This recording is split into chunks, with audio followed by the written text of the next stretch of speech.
ବର୍ଷାଙ୍କ ବାହାଘର କାର୍ଡ଼ ଦେଖି ଭୋ ଭୋ କାନ୍ଦିଲେ ସୁପରଷ୍ଟାର ଅନୁଭବ ମହାନ୍ତି। ଆଜ୍ଞା ହଁ ଦର୍ଶକ ବନ୍ଧୁ, ଏମିତି କିଛି ଶୁଣିବାକୁ ମିଳୁଛି ସୋସିଆଲ ମିଡ଼ିଆରେ।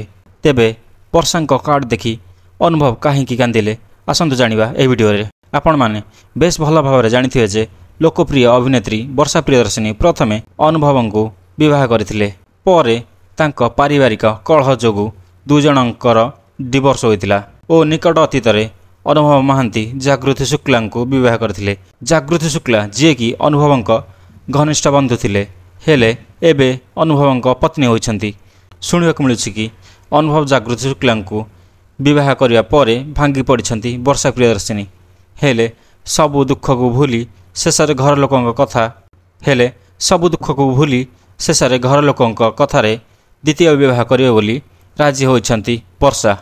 ଶୁଣିବାକୁ ମିଳୁଛି କି ନିଜ ବାହାଘର ପାଇଁ ବହୁତ ବ୍ୟସ୍ତ ରହୁଛନ୍ତି ବର୍ଷା। ଆଉ ନିଜେ ସବୁଆଡ଼େ ବୁଲି ବୁଲି କାର୍ଡ଼ ବାଣ୍ଟିବାର ଶୁଣିବାକୁ ମିଳୁଛି।